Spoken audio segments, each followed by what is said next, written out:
ಎಲ್ಲ ಈರುಳ್ಳಿ ಬೆಳೆಗಾರರಿಗೆ ಕನ್ನಡ ಇನ್ಫೋ ಯೂಟ್ಯೂಬ್ ಚಾನಲ್ಗೆ ಆತ್ಮೀಯವಾದಂಥ ಸ್ವಾಗತ. ರೈತರೇ, ಇವತ್ತಿನ ಬೆಳಗಾವಿಯ ಈರುಳ್ಳಿ ಮಾರುಕಟ್ಟೆಯ ದರವನ್ನು ನೋಡಿಕೊಂಡು ಬರೋಣ. ಇನ್ನೂ ಯಾರು ನಮ್ಮ ಕನ್ನಡ ಇನ್ಫೋ ಯೂಟ್ಯೂಬ್ ಚಾನಲ್ನ ಸಬ್ಸ್ಕ್ರೈಬ್ ಆಗದಿದ್ದರೆ ರೈತರೇ ಈಗಲೇ ಸಬ್ಸ್ಕ್ರೈಬ್ ಆಗಿ ನಾವು ಪ್ರತಿದಿನ ಮಾರ್ಕೆಟ್ ನ್ಯೂಸನ್ನು ಅಪ್ಲೋಡ್ ಮಾಡ್ತಾ ಇರ್ತವೆ. ಹಾಗೆ ಇವತ್ತಿನ ಈರುಳ್ಳಿಯ ಮಾರುಕಟ್ಟೆಯ ದರ ನೋಡೋದಾದರೆ, ಕಡಿಮೆ ಬೆಲೆಯ ಈರುಳ್ಳಿಯ ಮಾರುಕಟ್ಟೆ ದರ ಬಂದು 3,500 ಹಿಡಿದು ಮಧ್ಯಮ ಗಾತ್ರದ ಈರುಳ್ಳಿ ಬೆಲೆಯು 4,000 ರೂಪಾಯಿ ಕ್ವಿಂಟಲ್ಗೆ.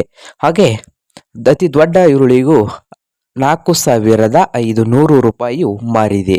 ಬೆಳಗಾವಿಯ ಮಾರುಕಟ್ಟೆಯಲ್ಲಿ 4,500 ರೂಪಾಯಿಯು ಮಾರುಕಟ್ಟೆಯ ಬೆಲೆಯಾಗಿದ್ದು, ಮಾದರಿಯಾಗಿ ಮಧ್ಯದ ಸರಾಸರಿ ನೋಡಿದರೆ 4,000, ಕ್ವಿಂಟಲ್ಗೆ 4,000 ಇದೆ. ಹಾಗೆ ಚಾನಲನ್ನು ಸಬ್ಸ್ಕ್ರೈಬ್ ಆಗಿ, ಕನ್ನಡ ಇನ್ಫೋ ಯೂಟ್ಯೂಬ್ ಚಾನಲ್ನ ಈಗಲೇ ಸಬ್ಸ್ಕ್ರೈಬ್ ಆಗಿ ರೈತರೇ.